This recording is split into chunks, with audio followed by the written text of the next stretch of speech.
Oh, hey, Hey hello, ho, hey, how ho, are ho, you? ho. I'm doing well. How are you? Good calling. Chris Anderson in where are you? I'm in London. I'm in the London. alternative.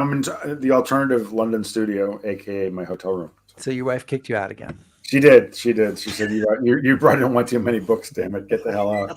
There was no room for you. There's just a shelf of books on that side of the bed there.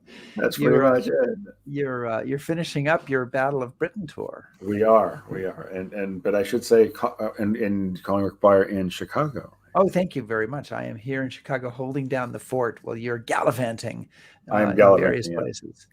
it was Um, fun gallivanting. but I saw the pictures of you in the Spitfire and at the air Yeah, show, and so that's pretty cool stuff.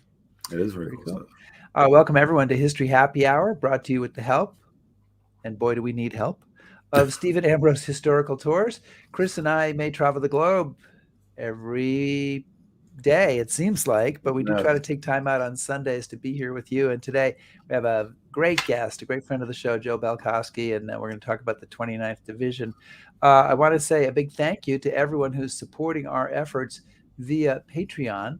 That really helps us to keep the history taps open, Chris, especially Yeah, our top shelf patrons. absolutely. Yeah, Absolutely. and we did. I noticed we did get a few new patrons this week. So not Oh, top yeah. shelf, but all shelves are good shelves. We All appreciate the all the patrons, like all our whatever shows, yes. whatever shelf that they're on. Um, Yes. Chris, who is out there in the audience? Well, so far, Nancy has joined us and Shrutika, and we're very happy because Shrutika joined us on the tour there for a bit. So she got to kind of see how the sausage is made, as they say. And Frank Cook and Anne Bryan, Thomas Benner.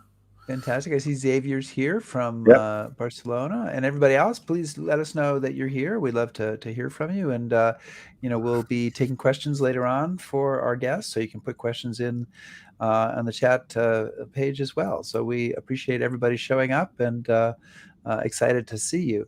Chris, are we at the point where you think we can actually get the show underway? I believe, yes, I think we've Need to find reached the that. bell. So, okay. Oh, yeah, okay. Yeah. All right. So we'll give me a cue and I'll try to make something happen here.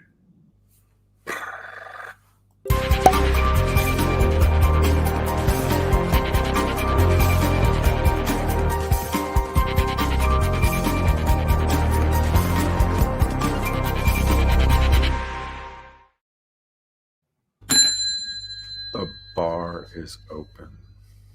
The bar is open, and before we Uh, get to our guest, Joe yeah. Balkoski, today we have something else to talk a little bit about, Chris. Yeah, it just, I'm sure it's everybody's seen it in the news, but obviously this week Her Majesty Queen Elizabeth passed away after, well, decades of, I think, distinguished and honored service. And just want to mention that. And also because she was a veteran and she was a veteran of World War II. So we've lost another one of that generation of people who did so much. And I thought a lot about that this week as we're on the Battle of Britain tour. And it really was an amazing time, and it was a significant period of history, and she was part of that. And so, as I'm sure we all have, just take a moment and think about her and what she did. And yeah, it's a loss. It's a loss. I was thinking today about somebody that you know that we both know, Colonel Jeremy Green, who is the regimental secretary of the Royal Military Police, but has been very involved with Suffolk House and has spoken to several groups that I brought to Suffolk House, which was, of course, the headquarters prior to Operation Overlord. Earlier in his career, Jeremy was a protection officer for the royals, so he knew the Queen and knew King Charles and others, and he actually Queen Elizabeth is the colonel in chief of his regiment, the honorary colonel of his regiment, and so he is actually working on the funeral arrangements. He says in a very small role, and he wrote this the last part of his note back to me this morning. I just want to read to you. He says, "Rest assured that the Rolls-Royce machine that is His Majesty's civil service has kicked in, and everything is moving with precision as it has at such sad times since certainly the death of Queen Victoria. God save the King." God So, save the king. God save the King. And with that, I think we should acknowledge that we are no longer part of Great Britain, Chris. And I know I keep track. we should move on to All right. today's topic. So why don't you get us going there? Yeah, well, our guest this week needs no introduction. We are thrilled to death to have historian Joe Balkoski join us so that we can continue the story of his beloved 29th Division. He's done this amazing series of books that follows this one infantry division in really minute detail. And people always love to have Joe on the show, and they love to talk about his books. So when last we left, they had just finished liberating Brest. And so now we're going to be talking about the division from Brittany to the Reich, in the book appropriately named From Brittany to the Reich. And so we want to talk about that, and it's a really important link in that story.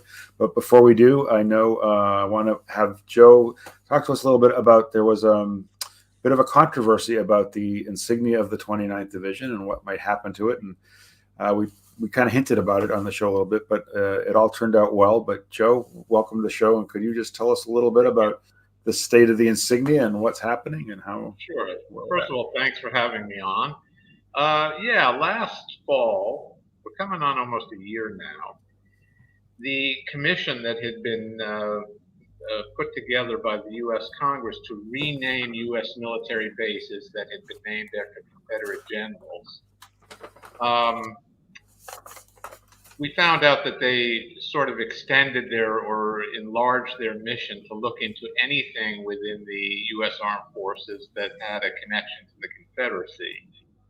And one of the things, much to our surprise, that they began to look at and pretty clearly indicated that they wanted to have retired was the insignia of the 29th Division, which is, there it is. Thank you for putting that up.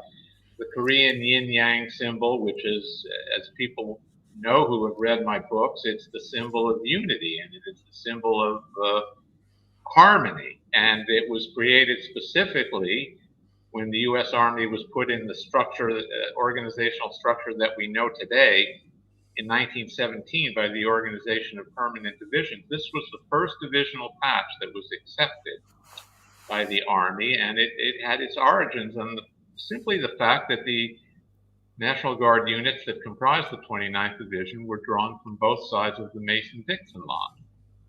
Hence, the division got its nickname, the Blue and Gray Division, and the adjutant of the division, Major Ulio, came up with this patch, and much to our surprise, it came on the chopping block last fall. And I'll be honest with you, it was, I tried to raise holy hell about it, and much to my surprise, you did it. and very pleasant surprise, I should say, overwhelmingly people came to the same conclusion that I did, particularly the veterans of the division, which to a man and woman were outraged, and surprisingly across the political spectrum. Liberal, conservative made no difference. There were many ardent liberal governors who had spoken out vociferously about removing Confederate statues, but they came right on board and said, this patch is, don't you see? It's a symbol of unity. Right. It's a symbol of people coming together for a better purpose. Well, to cut to the chase, it took 6 or 7 months of nearly continuous arguments and letters and very, very strong support from my friends and dear friends and people in uniform. And I'll keep it as simple as possible. The commission announced about a month ago that due to the just amazing outcry that came out about this insignia issue, they were going to back off on the retirement of the patch, and now we can rest in peace knowing that it will go on, hopefully forever. So, quick story, and I'm very delighted that they did, because had the decision gone the other way, it would not have been accepted. I'll tell you that. Well, you're to be commended for your part in all that, Joe. We really. Yeah, and I think the instinct to want to revisit some of the names is perfectly reasonable. But I think that it's great that in this case, where it does seem like it went into something that where it no longer makes sense, that the people, the powers that be, were willing to be reasonable themselves and listen to the feedback. So that's sort of a, we hear so few positive stories about government, et cetera, that it's great that you could have that access and that people listened. Yeah, it was a positive experience. I mean, they listened to us, which is not to say that the 8-person commission was unanimous in supporting us. They didn't all listen to you. You still have a few people out there you're sticking pins in the voodoo dolls for? Yeah. But I won't name names. Fair enough. So, Joe, before let's get into the subject of your book. But I know since people have been following our conversations closely, because it's one of our most watched shows whenever you're on. Where did we leave the 29th? When we left the 29th Division on September 18th, 1944, with the surrender of, believe it or not, 40,000 Germans in the port of Brest, and one of the greatest prisoner hauls on the Western Front. And then we left it at the fact that they were promised a 10-day furlough. So did they enjoy that furlough? They didn't enjoy that furlough, which is how my book begins. So but that's where we left them, and it was Brest was a very, very tough fight, and it builds up to the theme of this 3rd volume of my history, and that theme is that unjustified optimism in military operations is going to get a lot of people hurt. Yeah. And believe me, the 29th Division was probably the first unit on the front to learn that when they went into Brest thinking it was going to be a walkover. And 3,500 casualties later and nearly 3.5 weeks of fighting, very, very bitter fighting, they knew the Germans were not done. But still, the high command from Bradley, who said, once the Normandy breakout was achieved, he said famously, I thought they were going to quit. Montgomery went to Ike and said, they're on the ropes. What we have to do quickly. And isn't it a coincidence? It's not a coincidence, I should say, that Operation Market Garden was launched virtually on the same day that Brest fell. Brest fell on the 18th and Market Garden was the 17th of September. So, the whole theme of my book is that optimism was very, very unfounded, and the soldiers would pay the price. I mean, very severe price for the mistakes of the generals, and that actually both my 3rd and 4th volumes, that's a very common theme. Yeah. So anyway. Well, I want to get into the mistakes of the general, particularly General Gerhardt, a little bit later on. But we've alluded to this. They're promised a 10-day furlough. 10 days later doesn't find them in the middle of their vacation, does it? They are sent. Basically, it's like, too bad, guys. Take a day off, and then we're going to send you back to the front. Why are they thrown back into action so fast, and where are they thrown into action? They were thrown into action unexpectedly and well before the 10-day furlough kicked in, because the Germans were achieving a remarkable recovery on the Western Front. In the aftermath of the July 20th assassination attempt against Hitler, the Nazi high command really redoubled its efforts to build a new army on the Western Front, knowing that the Normandy front was about to crack. And in retrospect, it was a remarkable achievement. In 2 months' time, 20+ divisions, the so-called Volksgrenadier divisions, were put into the line in under 2 months. Typically, average age of the soldier was probably close to twice the average age of a 29th Division soldier. And when the Allied High Command realized that the Germans were not only making this recovery, but at Hitler's authority were fighting for every inch of ground of every German village and town. I mean, the Führer directive was very clear. You were to hold on, no matter what the tactical situation, you were to hold on to every foot of German territory. So the bottom line was this supposed 10-day furlough didn't make sense anymore when the front was shaping up to be a 400-mile front from Switzerland to the North Sea, and they needed divisions to fill that, fill the line. And the 29th was trucked and entrained 500 miles from Brittany. There's a classic picture of the 29th Division soldiers on the so-called 40 and 8. That was the famous French Army boxcar from World War I. 40 and Chevaux wheat. Chevaux wheat, right. And believe me, that was not an optimal way to travel, but it was a 500-mile journey, and there shows the route of the 29th Division from Brittany.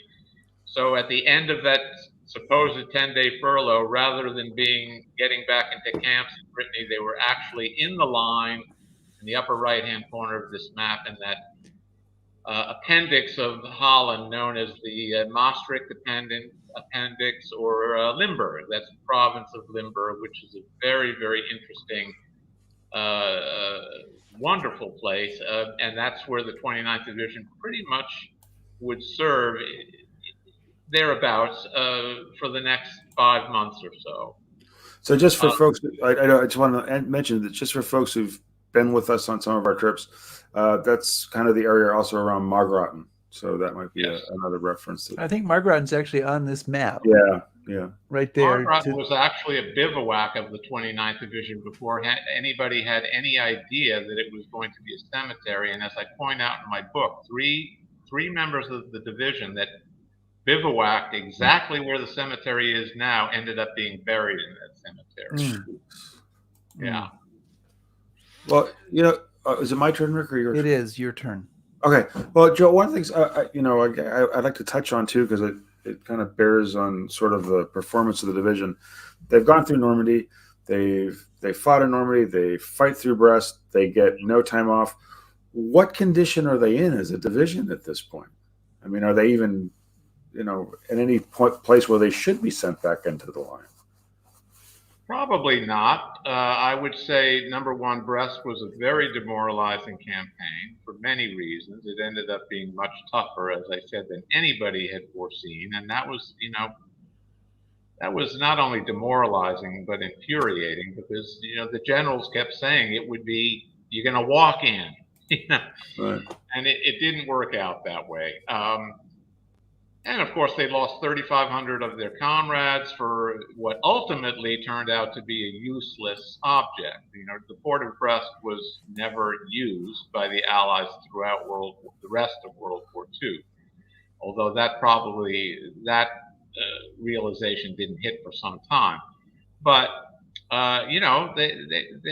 the campaign at Brest was nonstop combat, and then after getting a week or two of rest, to be called back into the 40 and 8 boxcars and be immediately sent to the front was very demoralizing. Every company was vastly under strength, and they were walking into a completely different geographical area. They were walking into an area in which the weather was soon going to be a very important part of what was about to happen. Yeah. So they, again, the theme of the book is unfettered optimism can lead to some very severe problems for the common soldier, and that is exactly what ended up happening. So, well, and the other part of that, Joe, I think that's it's worth reminding people about is literally, physically, this is not the same division that lands in Normandy in early June. I mean, it's not, by and large, the same people anymore. Literally, yes. I mean, the average rifle company, I'd say they were lucky to have 5 people who had been at D-Day, and more likely it was 1 or 2. And a company is how many people? At full strength, the company was about 203 or 205 people. And, the famous story I tell in the next book is when the 29th Division was awarded its Presidential Unit citations for D-Day service. They wanted the citations to be pinned on the company guidons held by a D-Day veteran. And the companies couldn't find any D-Day veterans. So it was a solemn moment when they realized they were being awarded a very distinguished U.S. Army distinction, and literally the men didn't know anybody who had been there. So that's how ferocious the casualties were. The casualty, well, ultimately the 29th Division lost 28,000 men, including non-battle casualties. But and at any given time, they only had 14,000. So they turned over twice. Well, that's the old line, right? That it's 3 divisions: one in the field, one in the hospital, and one in the graveyard. That's right. That was the common saying among the cynical people, but you didn't want to get caught saying that. I'll tell you that. But Joe, how did the division kind of keep any sense of itself as the 29th? I mean, how are they integrating replacements? Because you have replacements arriving in the ETO that certainly aren't instilled with 29th Division vim and vigor, and they're thrust into this kind of alien environment. How are they getting these guys ready for this, or are they? Yeah, that's a great question, and I do tell that story in detail in the book. The 29th Division was a cutting-edge division in addressing that exact problem. I tell a story in my book of an incident in Normandy during I think it was the post-St. Lo campaign in late July. Company I of the 115th Infantry was down to only about 120 men of its normal complement, and they literally were putting privates. They were taking privates who had only been in the company for like a week and making them ad hoc squad leaders, leading 12 men into combat. And the man who commanded this company, whom I knew very well, Dwight Gentry, he said, one of these ad hoc squad leaders who had only been in the company for about 10 days, he took his squad into an open field in the single column in this famous bocage country, which was something a veteran would never do. And he walked right across the middle of the field with one man behind the other, and a German machine gun opened up and pretty much wiped out the whole squad. And Lieutenant Gentry was only a second lieutenant, to show you what was happening. He was commanding a company. A second lieutenant should not be commanding a company. Right. And he was so upset by this incident that he literally on a piece of paper bag, he wrote down suggestions for the division commander about what needs to be done to prevent this from ever happening again. And believe it or not, General Gerhardt paid attention to the second lieutenant who gave this to division headquarters on a paper bag. And the result was, to cut to the chase, the so-called Division Training Center, which did everything to prevent something like that from ever happening again. No replacement would ever go in the line until they could acclimate for 2 weeks.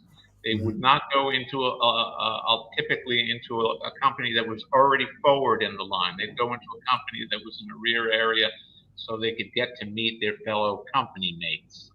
Yeah. Many, many things of that nature. They had an NCO school.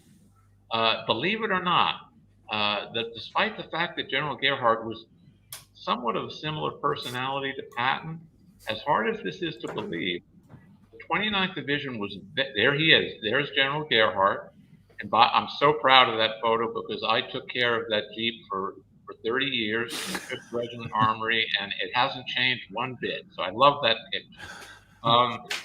Anyway, the 29th Division was surprisingly forgiving of the so-called syndrome of combat exhaustion, which in World War I had been known as shell shock. Yeah. Tremendous numbers of people on the Western Front as the weather turned bad and the German resistance increased by a gigantic amount. Tremendous numbers of people were getting so-called combat exhaustion and were falling out of the line. The 29th Division and this would later be common in all divisions, treated them with tremendous sympathy and basically dealt with the issue very realistically. They realized that the soldier was not mentally ill. There was nothing wrong with his psyche. It was a question of fear and insomnia, not sleeping for a week, being cold, what have you. And typically they let the soldier stay in a rest area for as long as it took for them to come back. And amazingly, something like 70% of them wanted to go back. Wow. And the 29th Division was, as I said, a cutting-edge division in treating those men humanely. And as I point out in my book, someone did in 1945, the Army did a survey of soldiers, and they questioned what the soldiers felt about people who dropped out of the line due to combat exhaustion. And to show you what people were thinking, 86% of the soldiers that were polled in that questionnaire said the men should be treated kindly and given to medical professionals. Nobody, very, very few people said, shoot them, send them right back to the front. The American Army was ultimately, as the war was ending, was very, very good about that situation, and it happened very, very badly in my book, Brittany to the Reich. Yeah. They were dropping out like crazy because they were living. The 29th Division had a crazy rule that you couldn't set up a command post indoors anyway. You had to live outside, and men were living in waterlogged trenches and foxholes, and they were coming down with trench foot in gigantic numbers, and they were still having to serve with their feet turning black and their socks soaked. And anyway, yet again, another situation that the 29th Division ultimately addressed very competently. And Joe, something that you mentioned a couple of times in your book, and I'm still like sitting here scratching my head about it, was that General Gerhardt had issued an order that you could never have the canvas cover up on your Jeep or on one of those deuce-and-a-half trucks. And we've all seen the photos of them with the canvas covers on and soldiers in them. But in the 29th, that was never allowed, no matter how hard it was raining, no matter what the conditions. I know he was a hard ass. He was a fighting general, a driving general. But was there a point to that beyond just, I'm the general and I can make it happen? No, I kind of see his point. I mean, you're going to be fighting the hardest enemy in the world, and rain is not something that should concern you. And it was a hard and fast rule. And I personally experienced it because long ago, my predecessor in the museum in Baltimore had the Vixentor Jeep, which you just had up in a photo, had the canvas rain the canvas rain cover on the Jeep. And when he left, first thing I did was take that canvas cover off the Jeep, because nobody in that division ever saw that canvas cover on that Jeep. I'll tell you that for sure. And no, I mean, it was a question. That's what made General Gerhardt unique. He was considered one of the great trainers of troops, and part of it was being, in your delicate words, a hard ass. And he believed that men, had to toughen themselves in ways that the average civilian can't possibly comprehend. And then one of the others, at the risk of repeating myself, is you could not have a command post indoors. I mean, in Western European or Northern European weather, that's not going to work out. And happily, in my fourth volume, I tell you how a chaplain made him change that rule. So Chaplain O'Grady, right? That's right, Chaplain O'Grady, who unfortunately ends up getting killed. Don't give away stuff for the next book. Oh, I'm ahead of myself. We'll save that for our next. Yes. People won't remember. It's okay. Chris, go. You're on, baby. So Joe, one of the things I think we should do before we get into the weeds of the division in this part of the theater, just describe briefly how different the conditions are, the environment that they're fighting in from Normandy, and were they surprised by this? How did they react to it? I mean, because your descriptions of the book are pretty graphic, and that this is not Normandy anymore. Again, a great question. The topographical differences between Normandy and this area of Limburg and Western Germany they were about as different as two places on the world could be. You know, Normandy, as you've talked on this show many times, is just constrictive. The hedgerows, you can't see very far in any direction. You can get lost with the labyrinth of hedges and the sunken lanes. You know, when the 29th Division emerged from their rail cars and their deuce-and-a-half trucks, and they looked over the area that they were about to fight, it was a shock. It was as flat as a pool table, no cover anywhere except for the intermittent checkerboard pattern of German villages, which end up being the strong points that the Germans use to defend the homeland. Very little high ground. Typically, the only high ground was like coal, piles of coal, and the observers would have to climb up these big piles of coal to get observation. That or a church steeple. But you know, the big difference, of course, is when you walked across these fields in Western Germany, you were like ducks on a pond. Yeah. You had no cover, and that was very hard to get used to. And for many months, they did not get used to that. Yeah. So shortly after they arrive in early October in this part of the Netherlands, General Gerhardt orders an attack. It basically ends up as a kind of a disaster. And an entire company is virtually wiped out. And then in maybe one of the most unattractive things General Gerhardt did, he places the blame for this on other people, including a well-respected officer who had died carrying out his orders with that attack. So this is the assault, now I have to actually say it, on Scheer Waldenrath. You said it perfectly. Wow. Okay. Thank you very much. Retiring now. Okay. Can you talk a little bit about this? You devote a lot of time to it, and it really is, sort of revelatory in its kind of look at the army and look at generals and sort of the dark side that you kind of have to put up with because it's just kind of part of the deal. Scheer Waldenrath may have been the greatest disaster that ever happened to the 29th Division, but there were many similar incidents that happened in the time span covered by this book. I think the number one thing you have to know about Scheer Waldenrath is that there was no point to it. The 29th Division was purposefully put on, quote unquote, a diversionary mission, while the main effort by the U.S. Army in this northern part of the front was to capture Aachen. Aachen was the first substantial German city that we were going to lay our hands on. And the 29th Division was told in no uncertain terms, especially with the artillery shortages that were present at this time, that you were just to make sure the Germans, you pin their forces on the front that you were covering. And again, to repeat myself, the theme of the book, that optimism can lead to bad things when it's not real. General Gerhardt knew that it was nothing more than a diversionary mission, but he said, damn it, we're going to push these guys around and we're going to take these strong points.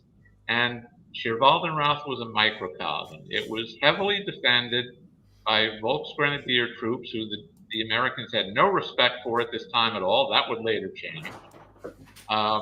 They were not good physical specimens. The prisoners that came in were just kind of miserable-looking people.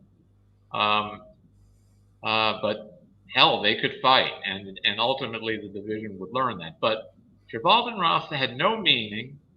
It had no real tactical significance, other than the fact that it was in Germany, and General Gerhardt felt that it was a very important morale builder that the Americans had to establish without doubt that we could push around the German army and go where we wanted to. So he gave a mission to a company that even under reasonable terms should not have been given to a battalion of 800 men.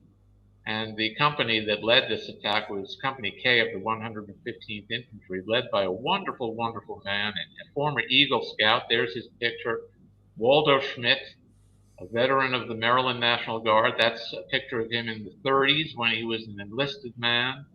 He took a crash course when the division was mobilized, and he became a second lieutenant, and then ultimately and I think you said it was something like a 13-day course.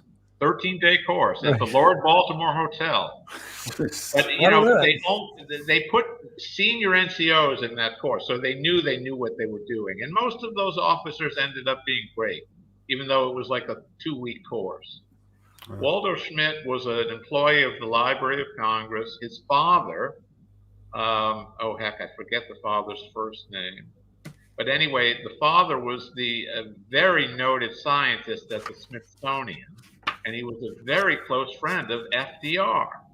Uh-huh. He accompanied FDR on his famous Galapagos cruise in 1938, where they found all kinds of new, sea life and things like that. And FDR loved him so much that he said humorously that he was going to change the name of the Smithsonian to the Schmidtsonian. And by the way, his first name ends up being the same as his son. So he's Waldo LaSalle Schmidt. Yes. Okay. So Waldo, obviously, the commander of Company K, was a very beloved officer. And when he saw what he had to do, I'll tell you, Rick and Chris, this is about as close you get in American military history to the charge of the Light Brigade. The parallels are intense. There was no point to it. There was no real, every officer between Schmidt and Gerhardt said, don't do it. And nobody was able to convince him not to do it. Anyway, as an entire chapter in my book tells, the company made it into the town and essentially was wiped out. Schmidt was captured with most of the company, and then ends up walking back to a German prisoner of war camp. He's actually struck by an American artillery shell, and he dies within a couple of hours. And then his body was never discovered until 1950 because the Germans buried him and did not do a good job in marking the grave. And the story of the father of the Smithsonian trying to track his son's body is one of the most poignant stories of the book. The father would not let go until they found the body, and ultimately they did find it. But he never forgave Gerhardt, and the father went around interviewing soldiers of the 29th Division who were involved in the Scherwaldenrath fiasco, and you could tell he wanted the world to know, and ultimately he never did. But in a way, in my 5-volume history of the 29th Division, I just tell everything. I leave it up to the reader to decide what to think. I don't tell them what to think.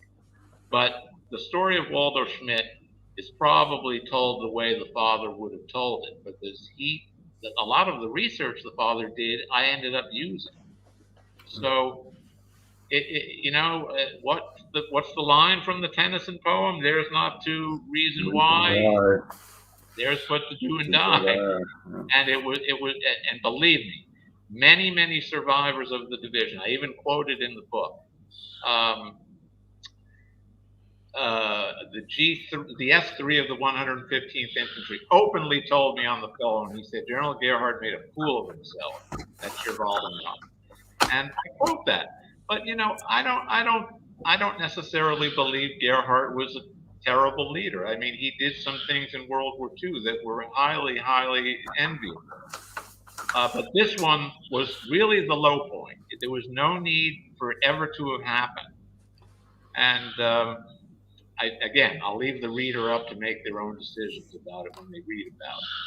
But, so, Joe, go ahead, Rick. No, I was just going to do one follow-up, and then I'll back off. But part of the story, and you do talk about the positive aspects of General Gerhardt too, so that's fair. Part of the story is that he does not take responsibility for this, and in fact, he criticizes what Schmidt did and starts telling his officers, "Don't do a Schmidt here or there." I mean, it really felt pretty harsh. His unwillingness to even accept that he just maybe made a mistake and okay, move on. It had to be somebody else's fault. That's a great point, Rick. That's the direct source of the quote that was given to me on the phone that General Gerhardt made a fool of himself. He was referring to the blame game. He was referring to, as you said, Schmidt was captured in a building with his headquarters people. And when Gerhardt found that out, he went ballistic. He said, I told you, you do not go into buildings. For whatever reason he may have had, nobody knows. And exactly as you said, he went around telling people, we lost a company because a man, the leader of this company went into a building and sat there. You have to have initiative. And for many weeks, he called it doing a Schmidt. And people were appalled. And, I think he understood that people were appalled because he typically didn't do that afterwards. But it was, as I said, it was the low moment in the history of the 29th Division. So Joe, one of the things that we've talked about before on the show is kind of the evolution of American divisions in combat. I know, you and I have both read Doubler's books, and we like them very much. I think in the 29th Division, reading your book about this advance into Germany, it's safe to say that at least initially, some of the combat actions of the 29th Division are a bit sluggish, maybe not kind of up to how they performed in Normandy and then around Brest. So what kind of evolution did they go through as they're shifting to this totally new environment? How are they adapting to this, and how do you see them kind of getting better or getting their edge back? Well, a lot of the credit goes to that second lieutenant I mentioned. I mean, not the total credit, but Second Lieutenant Gentry, who ultimately became a captain. He saw what could happen when you put, almost as Army doctrine demanded in Normandy, when you get a replacement, no concerns about whether they're ready. He's a soldier with a rifle, and he's replacing somebody who got killed. You put him in the line, and he's supposed to do his job. But as you and I know, it doesn't work that way. You need much more than that. And due to people like Gentry, General Gerhardt ultimately was convinced that the way to make a division good in this environment in which casualties are always super high and turnover is great, it's to not let a soldier go into battle until if they're a replacement, until they can familiarize themselves with their surroundings, their friends, their unit, what their unit has done, what it's supposed to do. And the so-called 29th Division Training Center ends up making the 29th Division one of the finest divisions on the Western Front by early 45. And again, I don't want to jump ahead of myself, but what the division achieves in February 45 by crossing the flood-swollen Rohr River at Jülich is one of the great accomplishments of the Western Front. Mm. But it couldn't have done that in October and November because it wasn't yet acclimated to having these newcomers in who were not yet ready. They learned the hard way, but to their credit, they learned that there were improvements to be made. Yeah. I want to remind everybody that we're talking to Joe Balkoski, who is the author of Brittany to the Reich, which is the third volume of his 5-volume set. A couple of people thought maybe it was a new book. It's not exactly a new book, but it is a book that you can buy on Amazon and in other places, and it's greatly worth buying and taking a look at. And I want to just, we welcome, of course, questions from everybody in our audience. And I do note, Joe, that we have at least a few people here who are, at least one person I saw, John Wilkinson, who's the son of a 29th Division veteran, and perhaps some others here as well who are. And we appreciate your guys being here. And of course, I'm sure you appreciate all that Joe has done to tell the great story of this division. One of our longtime viewers, Skip Cornett, was asking about the makeup of the division, saying today it's a formation of the National Guard with units from Virginia, Maryland, Kentucky, North Carolina, South Carolina, and West Virginia. Was it a similar state alignment back then? And I guess I would say also, whatever alignment it was in September of 1944 was probably a whole lot different than the alignment that it had been when it went into action. Is that correct? Yes. I mean, remember that in the National Guard, once you're mobilized, you're no longer in the National Guard. You're in the active Army. But the moment of mobilization, the 29th Division in February of 41 consisted of Maryland troops, Virginia troops, a small contingent from the District of Columbia, military police and engineers, and one medium artillery regiment from Pittsburgh, Pennsylvania. But by the time this third volume of mine, the stories are happening from that book, really, most of those guys are gone. Some in leadership positions remain, but you couldn't really call it a National Guard division anymore. Even on D-Day, it was the National Guard element of it was diffused by a huge percentage. But you were right about today. The 29th Division is strewn over a much larger area than it was in 1941. I think it includes troops from Florida as well now. But people have to understand that the National Guard, it offered quite a bit when it was mobilized by FDR in 1940 and 41. It offered people who understood military training, military discipline, military courtesy, and most of those people who were even privates in 1941 end up being very competent squad leaders and platoon sergeants on Omaha Beach. Most of them are gone by October, but one of the things that made the 29th Division great is that in 1944 they were being led mostly by men who had military service in the 30s. And that made a big difference. It made a huge difference. And the 29th Division was also very lucky in that unlike many divisions training in the States, it remained intact.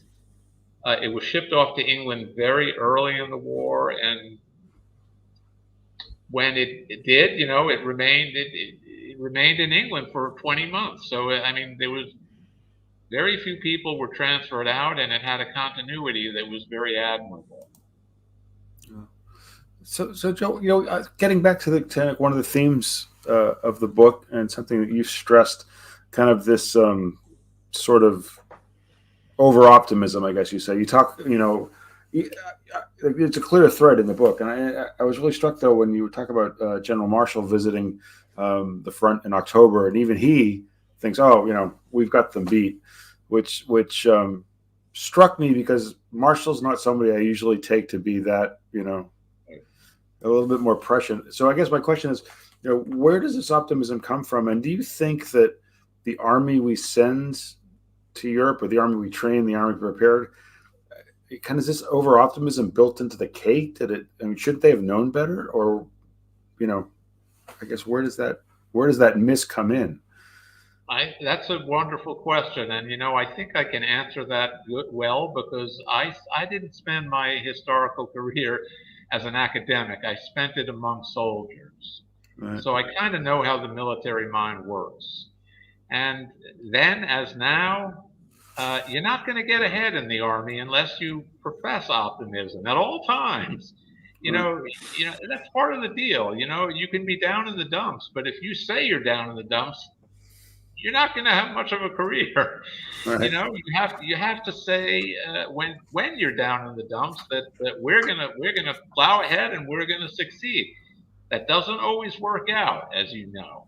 But you brought out Marshall, and Marshall was the creator of the World War II U.S. Army, and he handpicked so many of these people like Ike and Bradley and Clark and in some sense even Gerhardt. Gerhardt was the most optimistic general in the U.S. Army, and we know that didn't work out all the time. Right. But Marshall had a different motive, in my opinion. He was fighting a global war, and it was very obvious to me that he wanted to get this European thing over because he did not want the Pacific War to last until 1947. And they really didn't look invading the home islands of Japan. It didn't look like a promising thing to do. So he said, look, the Germans are on the ropes, so now we make our maximum effort and we're going to finish it by New Year's Day. And as I say in my book, the much more realistic Field Marshal Alan Brooke, the chief of the Imperial General Staff, the man who ran the British Army, he had a wonderful quote. And he said something like, Marshall said that we should just try very hard and we'll win this war in Europe and everything will be okay. And it turned out that Brooke was correct. So, the war going all the way to May, in a way, was something that nobody foresaw in September of 1944. I mean, let's face it, the Germans made a remarkable comeback. Yeah. Part of that was, the defense of the homeland, which I talk about in my book. They rather unwisely, FDR and Churchill agreed on the so-called Morgenthau plan to reduce the German population to bare bones subsistence levels after World War II as punishment.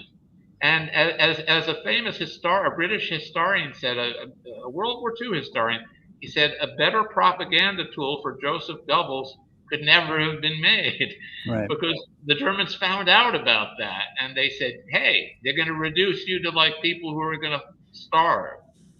And it ended up being a propaganda tool and they fought like hell. So we're coming towards the end of our hour. One of the last scenes in your book is a visit by General Eisenhower to the 29th Division.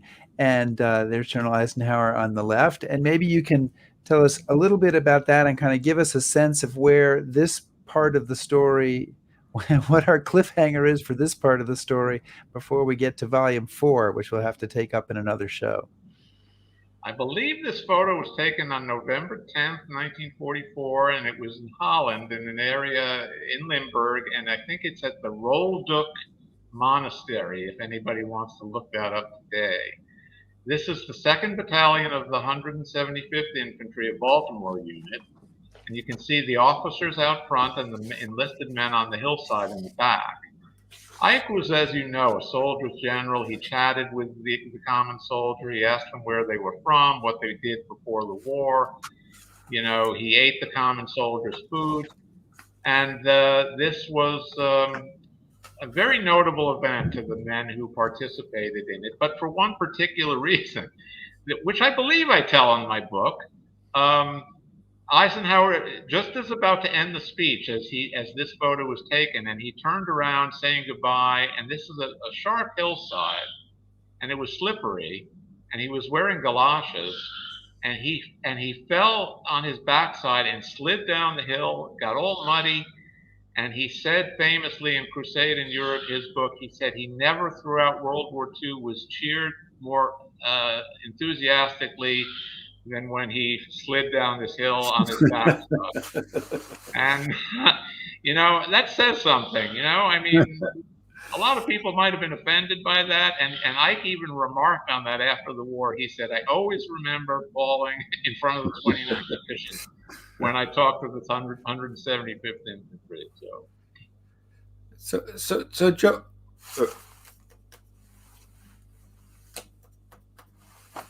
well, then just ask the question. If they can't hear me, then you don't have to worry about my lips flapping. Just keep I haven't made fun of you, though, it's not. I'm a little upset that you haven't made fun of me more. See, what's the matter? If we lost the mojo, how could we do that? Go ahead. All right. So, Joe, one of the things that I've wanted to ask you is you look at this division, the 29th Division, in really granular detail, and it's wonderful. But are there things that we learn about U.S. Army divisions by going through this process, and what would that be? What did studying the subject of the U.S. Army division in World War II at that kind of level of detail kind of bring out to you that you don't think you would have gotten otherwise? Well, that's a very good question, because I note that nobody else has ever tried to get into it. No. I'm wondering why. Maybe I was crazy, but but you did it. I did it, but it was a perfect storm. I happened to be in the place where all the records were, and I happened to live where all the veterans were, even when they were young men. When I was in my 20s, they were in their 50s, so, and I've known them that long. Well, I think it's important to do this for a variety of reasons. Number one, the first thing that just pops into my head is that at this level, and I really don't like that term, the greatest generation. I don't even think the vets like the term, the greatest generation. No. Whatever you may want to call it, but when you study the division at this granular level, as you say, you cannot help but be amazed at what these men achieved. It's stunning that they were able to tolerate this uncomfortable living and in mortal danger at every second, and watch their friends get blown up and go on. It's almost inconceivable to me as a baby boomer to think that you could do that. And when you study it day after day at the level where you're talking about, a squad walking into a field and being mowed down by a hidden German machine gun, and then going on and fighting the rest of the day, that to me is one of the great lessons.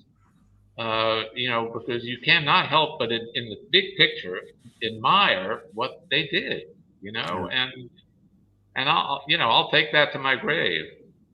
But what else? I mean, also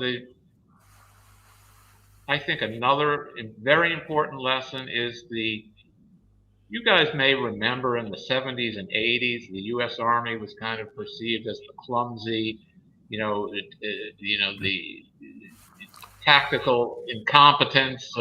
Max Hastings in his Overlord book, would very harshly critical of the American Army and regarded the American infantrymen as the lowest element of the Army. When you study it at the level I did, that that argument holds no water at all. Absolutely. The American Army was very, very adaptable.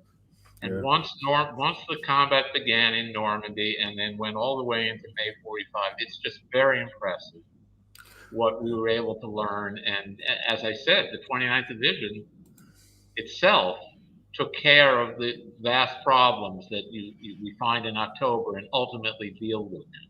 So, short answer, but those are my two big thoughts.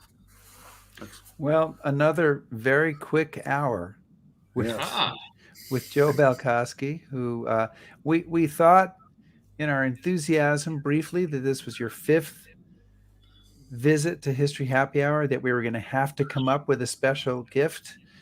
Whew. Luckily, we realized it's your 4th.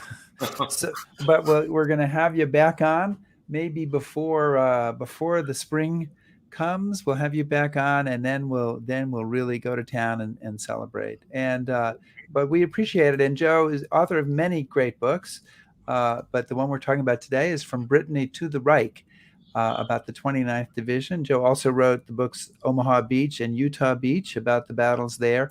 And somebody asked if there's a way that we can follow our guest on Facebook or Twitter. Joe, is there a way we can follow our guest on Facebook or Twitter? There's a 29th Division Facebook page that I run, but you have to look it up on Facebook as 29th Infantry Division Archives. That's the organization that I ran for 30 years. And I no longer am there, but I still run the Facebook page. And you get all kinds of great info on the division. People ask questions. There's both the actual archives page, and then there's a group page for the archives. And we have literally close to 4,000 members, and tons of them are descendants of 29th Division. Really great resource. Excellent. Well, fantastic. Joe, thank you so much for joining us for time number 4. And we'll get up to number 5. Maybe eventually we'll get to 29, but we'd have to be doing the show for a lot longer. Joe Balkoski, thank you so much. Thanks so much, Joe. You're welcome. Chris, yes. we promised last week that we would tell people about the That's special true. tour we're leading together. I actually got phone calls this week I've about had it. people asking me on the trip. I refuse to reveal. I was the soul of discretion, and we'd hoped it would be up on the Ambrose website this week, and it's not. But that's okay, because we're still gonna say what it is, because you could still call them and probably make your reservation even before it's on the website. Put it up on the website. Damn it. Right. Well, but as a History Happy Hour viewer, if you wanted to, get the lowdown before the rest of the world does, this is your chance. Yeah. So, should I start, or do you? Yes, I'll start. No. I'll start. Yes. So the trip that we're doing together is actually not going to be for a while, but it is a once in a lifetime opportunity, because it's to celebrate the 250th anniversary of the Battle of Lexington.